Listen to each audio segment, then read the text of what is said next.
ta waɗannan addu'o'i na ayatul kursi. Ayatul kursi da kuke gani aƙalla muna karanta ayatul kursi kullum sau 8 ko sau 7. A cikin zikirin safe akwai ayatul kursi, a cikin zikirin yamma akwai ayatul kursi, a lokacin kwanciya akwai karanta ayatul kursi, bayan sallolin farilla guda 5 duka ana so a karanta ayatul kursi. Amma hadisi ya zo wasu ce da'ifi ne, wasu ce hasanun ne, cewa duk mai karanta ayatul kursiyu bayan sallolin farilla guda 5 dinnan ba abin da zai hana shi shiga aljanna sai dai in bai mutu ba. To amma mai ayatul kursiyu take da shi ta wannan daraja, ita ce mafi girman aya, sannan magana ne akan Allah. Dukkan maganganun da ke ayatul kursiyu ta zo da shi maganan Allah ne. Allahu la ilaha illahu, ka gani? Allahu la ilaha illahu shi ne fa'atar kursi. Alhayyul qayyum, kaga rayayye wadatacce wanda ya tsaya da kansa, ya tsaya da bukatun kowa, shi ne Allah wanda ba wanda ya canci bauta bisa gaskiya sai shi. Duk wanda aka bautawa to ba bauta masa da gaskiya ba ko bai cancanta ba. La ta'khuzuhu sinatun wala nawm, sannan Allah aka siffanta shi da cewa gengedi fa baya kama Allah balle bacci. To ashe duk wanda yake gengedi ko yake bacci, duk wanda yake da uwa da uba, duk wanda ya mutu aka binne shi a kabari fa ba Allah bane. Yawwa, don da Allah ne shi kafin a haife shi ba Allah kenan, bayan ya mutu ba Allah kenan. To haka kaga ashe kenan tauyayye ne mutum. Shi Allah yut'imu wala yut'am, shi mai ciyarwa ne ba a ci da shi. Duk wanda zai ci tuwo ba Allah bane, duk wanda zai sha ruwa ba Allah bane, duk wanda za a haife shi ba Allah bane, duk wanda zai mutu ba Allah bane, duk wanda za a kai shi asibiti a kwantar da shi akan gado likita yana duba shi, wannan tawayye ne, gajiyayye ne, ba kowa bane. Da haka mutane suna guluwi wajen kaunan mutane har su ce musu Allah, wannan ba karamin kuskure bane da damsul basirati, inji malami ahlari. Lahu ma fis samawati wa ma fil ardi, wato duk abin da ke cikin sammai da duk abin da ke cikin ƙasa na Allah ne shi kadai. Yanzu dan Allah ka karanta wannan ka taɓi, sai ka ji mutum ya ce ma ina da damuwa, in ka je ka karanta ayatul kursi sai ya ce ayatul kursi, wato har mamaki yake yi waya zaka bashi rakanin ayatul kursi yana ga a wannan ya santa. To rashin imanin ka da ya jawo. Babu wata aya alkur'ani cikin aya 6,936 babu ayar da ta kai ayatul kursi. To da magana Allah ce, ba kuma sura da ta kai qul huwallahu, saboda duk magana ne kawai ake akan Allah. To kuma yace lahu ma fis samawati wa ma fil ard man dhallazi yashfa'u indahu illa bi idnihi, wato ba wai zai ceto a wajen Allah in ba da izininsa ba. Ma'ana ceton da ake ta nema Allah ya samu a ceto, Allah ya ba mu ceto, to ceton nan fa ba zai yi ba sai da izinin Allah ga wanda zai yi ceton, sai Allah ya ba da izini ga wanda za a ceton, sai kuma ya yarda da mai ceton da wanda za a ceta. In Allah bai yarda da kai ba ba zai baka ceto ba, idan Allah bai yarda da kai ba ba zai yarda a cece ka ba, idan Allah bai ba da izini ba ko ana ganin ka dole ka tafi wuta, sai an nemi izinin Allah. Shi yasa Annabi sallallahu alaihi wasallama ai da ya tashi neman ceto sai je ya faɗi ya sujjada.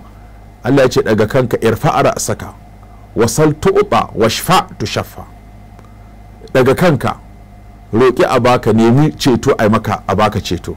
Kaga a wajen Allah ya je ya nema, kuma Allah ya ce ya bashi izini, kuma ga abin da za a yi. Kuma aka haddade masa mutum 70,000 sau 70 ko sau 70,000 su tafi aljanna. A cewar ruwayan 4,900,000, wajen ko biliyan 4,900,000. kaga Allah shi ke sa wannan cewa duk waɗannan su tafi aljanna bila hisabin wala iqabin, saboda dukkan su ba kafiri, dukkanin su ba munafiki, dukkan su ba mushriki. Dan mushriki ba zai shiga wannan list din ba, wanda kaga shi sa Ukasha lokacin da Annabi sallallahu alaihi wasallam ya faɗi wannan hadisi sai ya ce ya Rasulullah roƙa min Allah in zama daga ciki, sai ya ce kana ciki. Sai wani ya daga hannu ya ce ni ma a sani a ciki, ya ce wannan ya riga ka. An ce abin da ya sa Annabi sallallahu alaihi wasallam bai amsa wancan ba munafiki ne, ko munafiki baya shiga adadin. Wasu ka ce a'a, wato Annabi sallallahu alaihi wasallam da ya buɗe kofa ya ba na 2 na 3 zai nema, na 4 zai nema, na 5 zai nema, sai duk mutanen zamanin su zo su ce duk sai an ba su ko an sa su a wannan list din, wanda ba a sa shi bai dinga ganin kamar an ware shi daban.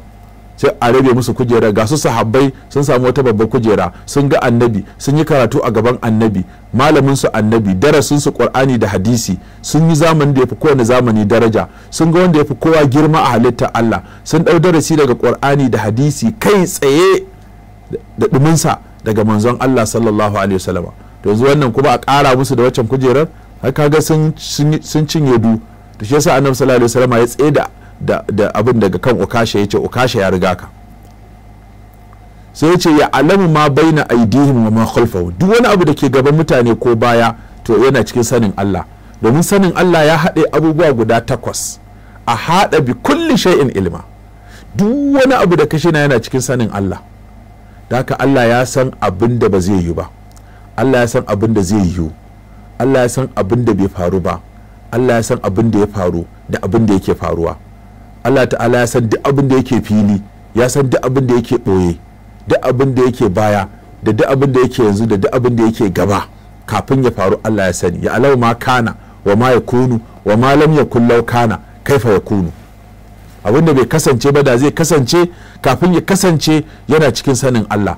Sannan ilimin Allah jahilci bai gabace shi ba, sannan ilimin Allah mantuwa ba ta riskarsa. La yadullu rabbi wa la yansa. Ba abin da zai bace wa Allah, ko babu abin da Allah zai manta. saboda haka a haɗa bi kulli shay'in ilma wa ahsa kulli shay'in adada subhanahu wa ta'ala.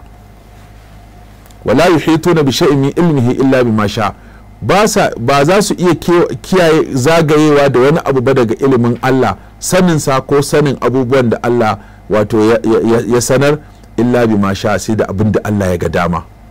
ma'ana ilimi iri biyu ne, akwai ilimin Allah, ba wanda ya san Allah sai Allah, ko ba wanda ya san Allah sai iya abin da Allah ya sanar da shi. akwai kuma ilimi na iya abin da Allah subhanahu wa ta'ala ya halitta, to sanin su sai iya abin da Allah ya sanar da kai kawai, ko kuma ilimin ma gaba daya iya abin da Allah zai sanar da kai iya dan abu ne kankani, cewa iliminku wa ma utitum min al-ilmi illa qalila. Allah ya ce ba ku ilimi ba sai dan kadan, iliminku dan kadan ne. wa fa'u kulli zi ilmin alim, kowane mai sani akwai wanda ya fi shi sani. saboda haka a tike zuwa ga Allah cewa shi ya san komai, wa a'lamu min Allahi ma la ta'lamu wa a'lamu ma la ta'lamun. ba ayatul kursiyu abinda mutum zai karanta shine qul huwallahu ahad. wannan sura kun ce mun ce ayatul kursiyu akalla zaka karanta ta so 8 kullum, ka sa ta a zikirin safe, ka sa ta a zikirin yamma, ka karanta ta lokacin kwanciya ka 3 kenan, sannan ka karanta ta bayan sallolin farilla guda 5. to abinda ke bin ba shine qul huwallahu ahad. wannan sura idan ka karanta kafa ɗaya daidai yake da an raba ƙur'ani kashi 3 kayi izu 20. mun ɗauki ƙur'ani izu 60, to in ka karanta qul huwallahu kana da lada na wanda ya karanta ƙur'ani izu 20. ko kuma ƙur'ani dama labarai ne da hukunce-hukunce, labaran akwai akan halitta Allah, akwai labaran da suka shafi Allah, bayani akan siffofinsa da sunayensa da ayyukansa. to ƙur'ani kaso 1 cikin 3 duk akan Allah yake magana. sau da ka karanta ayatul kursi kuma ita ta dunkule bayani akan waye Allah. in baka san Allah ba sai a ce maka Allahul ahad, Allahus samad, lam yalid wa lam yulad wa lam yakul lahu kufuwan ahad. duk wata aqida mummuna an mata raddi da wannan ayar, cewa Allah ta'ala dai shi kadai ne, wanda haka batun a ce akwai 2 ko 3 ko 4 ko 5 ko 6 babu. sannan duk wani mai bukata a wajen Allah yake kaiwa, shi kadai ne, kowa yana da bukata a gurinsa, amma shi ba shi da bukata a wajen kowa, bai haifi kowa ba, ba wanda ya haifi. ɗaurika ba wata alaka, ba za ka ce Allah babana ne ko ni ɗansa ne ko jikansa ne ko sirkinsa ne ko matarsa. ba shi da mata, ba shi da ɗa, ba shi da jika, ba shi da reshe, kawai shi komai halittarsa ne kawai. sannan babu wanda za a ce ai sa'an Allah ne ko kinan Allah ne, babu shi.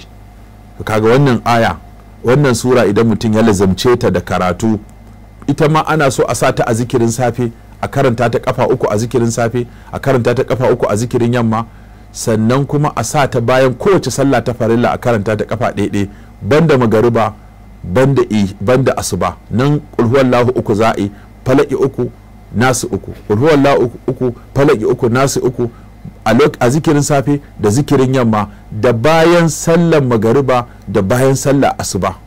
Domin kulhuwallahu ukun da ake bayan sallar magariba da bayan sallar asuba ba fa ita ce kulhuwallahu kafa ukun da ake a cikin zikirin safe da zikirin yamma ba. Sannan akwai kuma in za a kwanta bacci ai kulhuwallahu uku, ai falaki uku, ai nasu uku, kowane aka kulhuwallahu daya falaki daya nasu daya sai a tofa a hannu, sai mutum ya shashafe kansa da jikinsa da bayansa, ya sake tofawa ya shafa, haka zai shafa har sau uku. In ka shafa wannan to ka shafa kanka babban alheri. Wannan ba shafi mulera ba ne, shafa da kyau, shafa ce ta sunna, kuma hadisi ne karar, ba wai wani malami ne ya bayar da fahimi ba, a'a kai tsaye annabi sallallahu alaihi wasallam yake yin haka.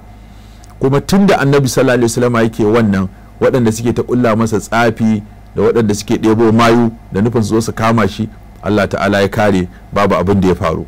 So da aka kaga a cikin zikirori kenan akwai waɗannan surori guda uku da wannan aya guda ɗaya. Surori guda uku su ne suratul ikhlas da suratul falaq da kuma suratul nas. Waɗannan surori za a sa su a zikirin safe, za a sa su a zikirin yamma, za a karanta su bayan sallolin farilla gaba ɗaya guda 5 ɗin nan.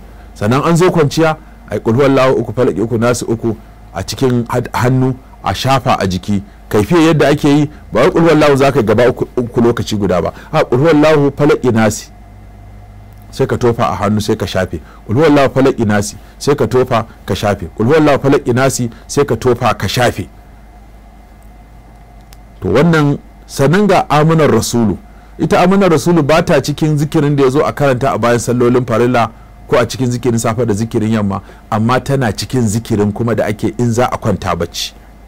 Kuma annabi sallallahu alaihi wasallam ya ce wanda ya karanta amanar rasulu ayoyi nan guda 2 a dare sun ishe shi. Aka ce sun ishe shi me? Sun ishe shi kariya, sun ishe shi ko bai yi tsayuwar dare ba, waɗannan sun ishe shi a daren bai yi asarar daren ba.